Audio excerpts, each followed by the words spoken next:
All right, this is day 102 of your Gaza war sit rep.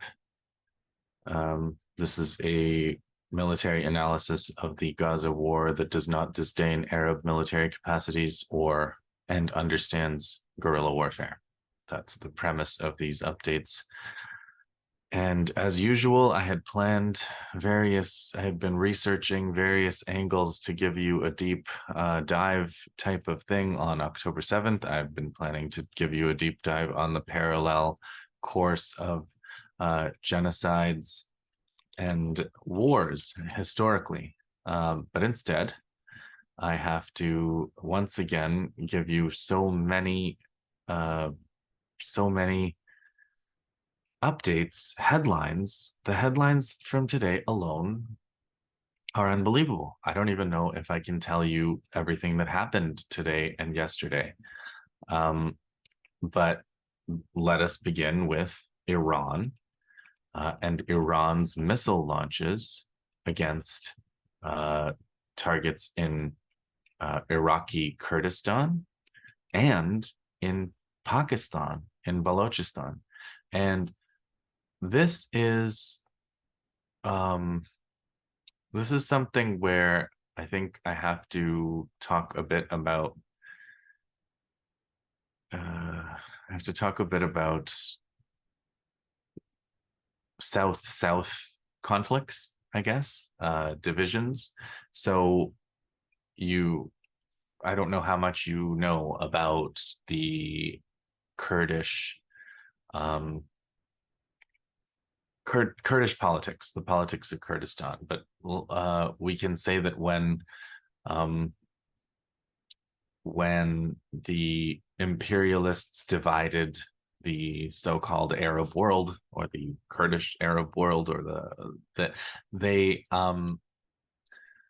did not they pretty much ignored the Kurds and the idea that the Kurds would want that would have national aspirations. So there are Kurds in Iran, there are Kurds in Iraq, there are Kurds in Syria, and there are Kurds in Turkey.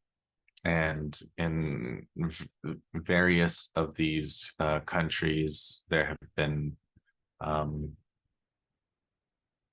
movements for autonomy or nationalism or national independence or independent politics of various kinds.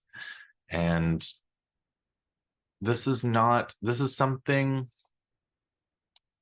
I don't really take a stand on this. And the same goes for Balochistan. Balochistan, there are Baloch people in Iran and in Pakistan, and Baloch independence. There are organizations that are interested in independence for Balochistan in Pakistan, and there are a lot of Pakistan's been fighting in counterinsurgency kind of warfare in Balochistan. They've assassinated Baloch activists even outside of Pakistan. There's been armed struggle there. There's been terrorism from there. There's been um, a lot of really tragic things over the decades since independence. And so I'm not here to take a stand of Kurdish versus Arab or of Baloch versus Pakistan. I don't I don't think that's a very productive thing for people in my position to do. What I will say, what I can say is that these conflicts are used for by imperialists. They always have been. And the British were masterful at exploiting these, and the Americans since have also been. So all of this is to kind of set up the fact that these Iran's missile attacks in particular were against the missiles landing in Iraqi Kurdistan and in Balochistan in Pakistan. The meaning of these is to understand the meaning of these you do have to know a little bit about the politics of these regions and the role that these regions play in regional and global politics and military strategy and geopolitics. So to start with, the missile attack, that the missiles that landed in Erbil in Iraqi Kurdistan. The Iranians are saying that one of them, and again, our REJ is one of our most important sources for the past couple of days, ARYJEAY, and here he's showing a picture of the compound that the Iranians are claiming was a Israeli intelligence compound in Iraqi Kurdistan. And there is actually Asad Abu Khalil, he's a professor, he's Lebanese background, used to have a blog before blogs were everywhere. Asad Abu Khalil had the original blog. He is the original, and his blog was called the Angry Arab. So we used to call him the Angry Arab, and now he's Professor Asad Abu Khalil. But Asad Abu Khalil found this article from 2022. He said, buried in an article in the New York Times last year was an official American admission. A senior U.S. official who was briefed on the strike said the building hit in Erbil served as an Israeli intelligence outpost and training facility. So there is some, I would say, some independent verification of this going back to before, and from a source that's not Iran, about what this base was hit, what this base that Iran hit with its missiles in fact was. The other are there other details? Yes, there's another important person, some kind of opposition figure or some kind of person that the Iranians call a terrorist, named Peshra Dizayi. So they also killed someone named Peshra Dizayi, who they say was a terrorist financier type of figure. I never heard of Peshra Dizayi until today, so I can't tell you much about that. What I know about, I mean, I know a lot about Iraqi Kurdistan, actually, but what's relevant for this is that Iraqi Kurdistan, since the American invasion, and in fact, you may have heard of many people have cried for a no-fly zone over Syria or a no-fly zone here or there. The original no-fly zone established by the Americans was over Iraqi Kurdistan after the first Gulf War, so-called Gulf War, where they attacked and invaded Iraq.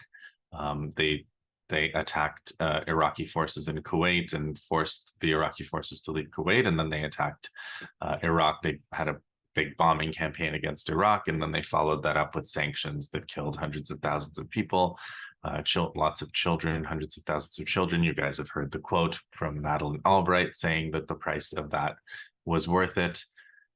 So that was all in the 1990s.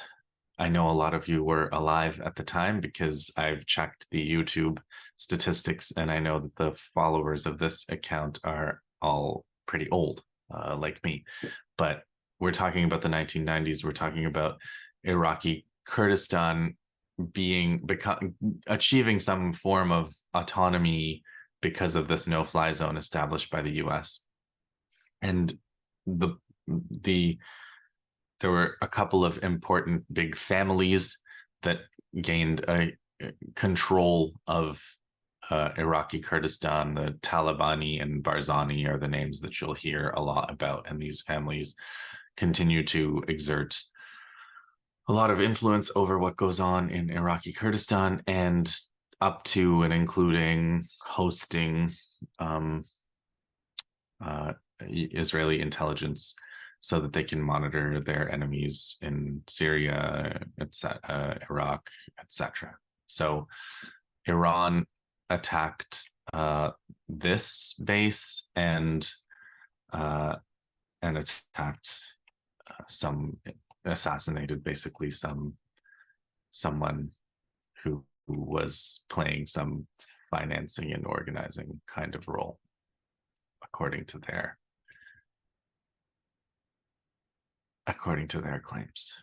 Peshra Dizai,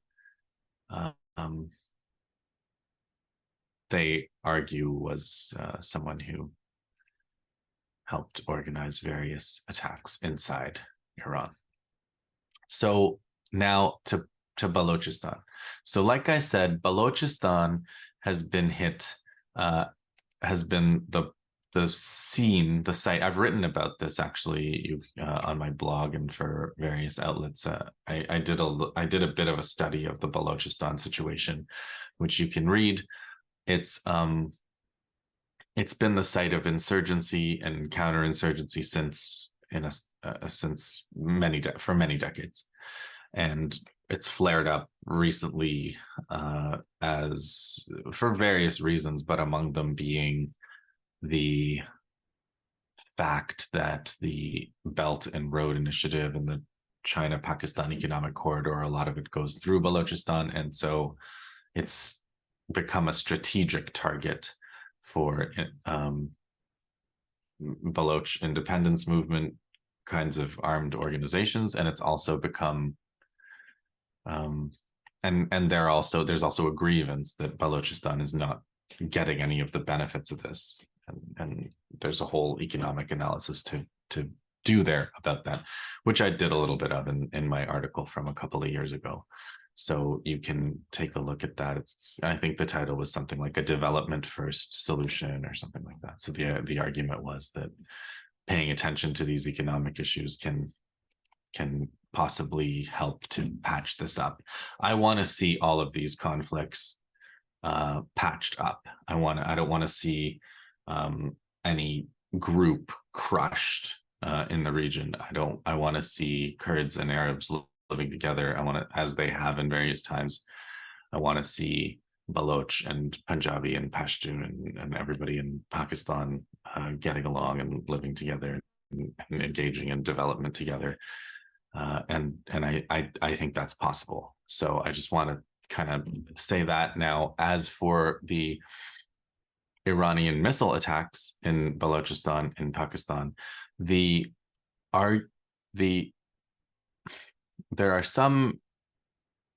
there's been some details of meetings between Pakistan and Pakistan's government and Iran's ambassadors, and various meetings over the past few days, joint naval exercises over the past few days, and the fact that Pakistan is fighting with various of these groups in Balochistan. It could have been an attack on this group. The group is called Jaish al-Adl. Jaish al-Adl. There's Ari Jaish shared an article from 2019. Iran warns Pakistan to crack down on Jaish al-Adl. If Pakistan fails to take action at once, Iran will take its own revenge. So this has been going on, and it's something that they've been aware of in Pakistan, and something they've been aware of in Iran.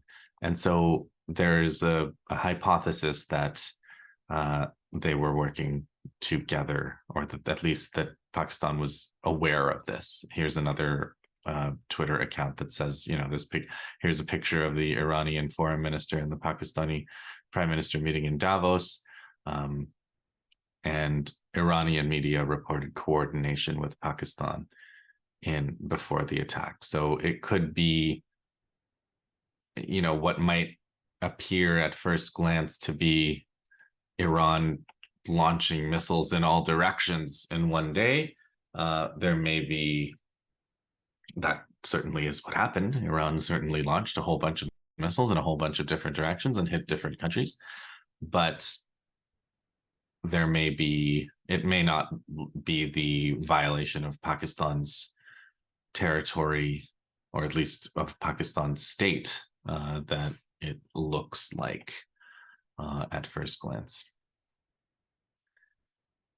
So that's Iran. There's a couple of other notes on Iran's missile attacks that are worth looking at. One is the range. So Iran, they're saying that Iran also hit Syria in addition to Iraq, and the missiles from Syria were launched at very long range, not from areas that were even closer. So Iran could have launched the missiles from closer, but instead they launched them from Khuzestan province, and they could have launched from closer, but they wanted to show Israel that they could hit them. So they launched from a site, and they launched missiles of a range that could also reach Israel. So a warning in that sense, yet another step up the escalation ladder. And yeah, a whole bunch of these missiles, Khaybar, Shekan missiles. A lot of these missiles have payloads of 500 kilometers or 1,000 pounds. You may have heard about Israel dropping 8,000-pound bombs on Jabalia refugee camp. 2,000-pound bombs, sorry. So those are 2,000-pound. The payloads of these missiles is about half of that, which if you saw the destruction wrought by the missiles dropped on Jabalia, you can imagine that even a payload of half of that would be devastating, would be able to destroy buildings such as the base described. I think that is enough for Iran's missiles, and that took us quite a bit of our time here tonight. But let's talk a bit about Iraq. Iraq also did a major missile launch. Again, looking at REGA's site, an Arqab missile towards the center of Israel, an advanced cruise missile towards the center of Israel. And the Iraqis claim that it hit a major target inside Israel. So we also have Yemen. In Yemen, the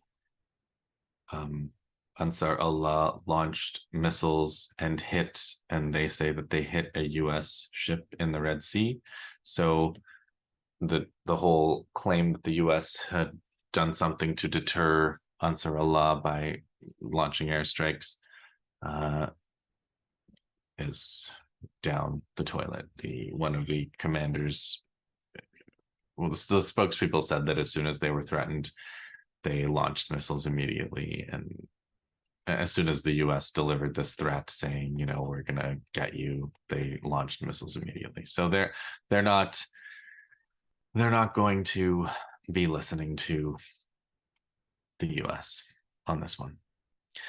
So just to show you, somebody made a map, Damian Simon on Twitter made a graphic of all of the maritime incidents, Iran and Houthi related, as of January 16th, 2024. And as you can see, there's quite a few. So that front is active and shows no signs of letting up. And the Iranian missiles also make an escalation. Sorry, I'm just typing out. We're just saving that picture just in case Twitter takes it down. So Iraq missiles, Iran missiles, Yemen attacks ships. So the war in the Red Sea has continued. Another incident that is worth talking about was there have been attacks in the West Bank. Somebody anyway attacks with involving cars and stabbings and I improvised explosive devices. So there's the West Bank also continues boiling. But there was something that happened on the border. There's some kind of clash between the Israeli military and soldiers, maybe up to 20 soldiers, maybe from Egypt, and getting into a firefight with the Israelis. So that's something to watch. Maybe nothing further will come of it, but things like this have happened before. So we don't know exactly where that'll go, but you can imagine I can imagine many possibilities. Maybe the Israelis were in hot pursuit of something, or they decided to cross into Egyptian territory, and an Egyptian military unit wanted to send them a message that was not acceptable to them, or maybe some disgruntled Egyptian soldiers wanted to make a statement against what Israel's doing. They're at the border between Egypt and Gaza, and there's probably thousands and thousands of pages of stories that could be told of what's going on that border, about which we know very, very little. Okay, now we also have to talk about a couple of other things that are happening in Gaza itself.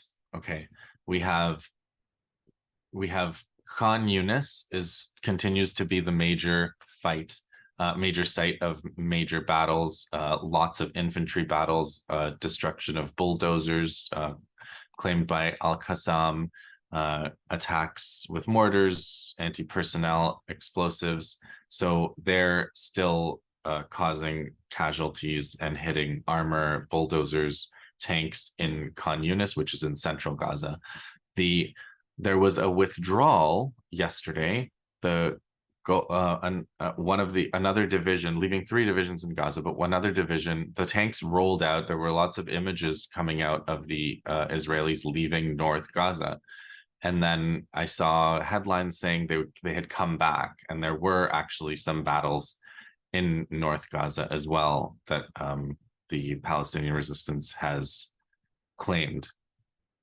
So there is still fighting in North Gaza. There was some kind of partial withdrawal from North Gaza, which they may have gone back in and continued fighting because of the PR and what it looked like to leave northern Gaza. And then today, again, more Merkava tanks, more clashes in Khan Yunis, central Gaza attacks, rockets, sniper operations in Khan Yunis. And apparently in Khan Yunis, and the Israelis, meanwhile, while they're getting hit by all these Palestinian resistance attacks, are closing in on the proportional target that they're always interested in attacking, which is one of the last remaining hospitals. And they're slowly surrounding the hospital and attacking the hospital. It's an interesting... someone asked me today why the Palestinian resistance can't kind of defend a hospital. And there's this kind of tragic reality, which is that if a military organization, especially one with an air force, wants to target a hospital, there is almost nothing that can be done to stop that. So this is why there have been things like the Geneva Conventions, which the Israelis have flushed down the toilet, and laws of war, and the Genocide Convention, which the Israeli government has pledged not to follow, and regardless of the ruling that the court comes to, the ICG comes to. So this is why, sorry, my screen got blurry. Let me see if I can.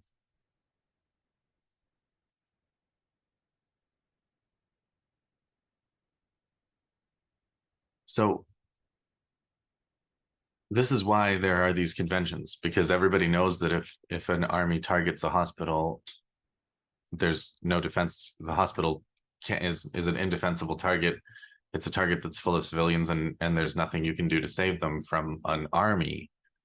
And you can imagine how a battle would go if an armed organization like Al-Qassam brigades, Hamas's armed wing, decided to try to defend a hospital. Well, they would start defending the hospital.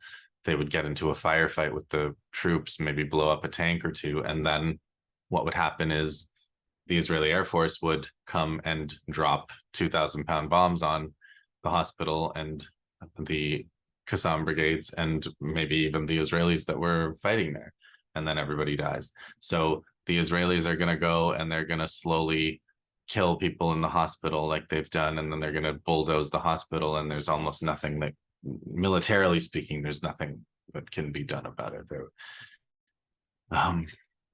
Hamas's armed wing is trying to fight Israelis where civilians aren't, which is why you see so many battles that had taken place in North Gaza after people had evacuated, after North Gaza had been evacuated, and now you're seeing them in Khan Yunis because that's where the Israelis are. But as for trying to protect a specific site at a hospital, maybe there are ways that I haven't thought of, but it's not an easy proposition, and it might just be an impossible proposition. Okay, there's two other things to say tonight, and they're about how Israel is adapting what's happening, how Israeli society continues to change. And for that, I mentioned Dan Cohen. I want to show you Uncaptured News, just in case you haven't seen it. And they've been making videos. Uncaptured News has made a claim that Israel is intentionally killing the captives in Gaza. As Israeli airstrikes kill more and more captives, experts say that Israel has implemented the Hannibal directive on the whole of the Gaza Strip. And there's more along these lines. Netanyahu and Kahanist allies wage war to sacrifice captives for the conquest of Gaza. I more than I love my son. One of these men is saying, Tzvika, more than I love my son, I love the people of Israel. There's another person that Cohen has said. There's a video he showed where someone says, I'll stop scrolling here. There's a video he put out where someone says something like, we shouldn't show pictures of happy reunions between families, and because what it will do is it will suppress our natural instincts for revenge, and it'll stop us from wanting to destroy Gaza. Let me see if I can find that for you, because that is quite a quote, and I'm pretty sure it was from, yeah, there it is, Dan Cohen. I'll actually put it on screen for you. So American-Israeli settler David Sidman explains the division in Israel between those who want captives to come home alive and people like him whose priority is to obliterate Gaza and reconquer it, even at the expense of the hostages. Sorry, tell what's on my mind. He warns not to allow images of hostages reuniting with families to disrupt our natural instinct to seek revenge and basically kill these people. So I've been talking about this on this channel during these sit reps since I've been doing these sit reps. And the issue I've raised is you can as a society decide, we don't care about captives. We don't care about soldiers. If our soldiers get captured, we kill the soldiers that are captured. If our people are being held inside Gaza, we bomb Gaza and destroy it and kill everybody, including our people. You can do that. Obviously, we're watching it be done. You can, on October 7th itself, you can do a mass Hannibal where you indiscriminately attack people at the music festival and in Kibbutz Be'eri and kill hundreds of people from the air because you don't want them to be captured. I do continue to believe that this is going to undermine the society beyond repair, because the role of a state, the role of the social contract, the reason people give up their rights to a state, according to political theory, is because the state protects you, your life, from people who are trying to kill you. If the state is not protecting your life, but simply trying to kill other people and will kill you if you get in the way of that, I don't know. I don't think people are going to want to work for that state. I don't think people are going to want to make sacrifices for that state. I think the reason people are willing to be courageous is because they know that their brothers in arms are with them. They know that they're going to be rescued if they're in trouble. They know that they're going to be taken care of. Israel was founded, these kibbutzes that are now the fortresses that are penning the people of Gaza in, and the so-called Gaza envelope, they're kibbutzes that were founded on socialist principles. Socialist principles means everybody for everybody, collective life. And there was this concept of Zionism called labor Zionism, where, the idea was you would go to Israel and you would live a socialist life on these lands that were taken from the Palestinians. So Hannibal Directive, and I've said on Twitter that it's a real shame that they call it the Hannibal Directive, because Hannibal was actually an amazing African general that threatened the Roman Empire, a military genius. And the reason they call it the Hannibal Directive is because when he lost the final war with Rome, the last battle with Rome, he killed himself rather than being captured, because being captured by Rome at that time meant you would be paraded in front of the Roman people as a kind of a human pageant object, and then you would be killed in a ritual. You probably have seen this in HBO's Rome or whatever. HBO's Rome takes place a little bit later, but not that much later, a couple of generations after.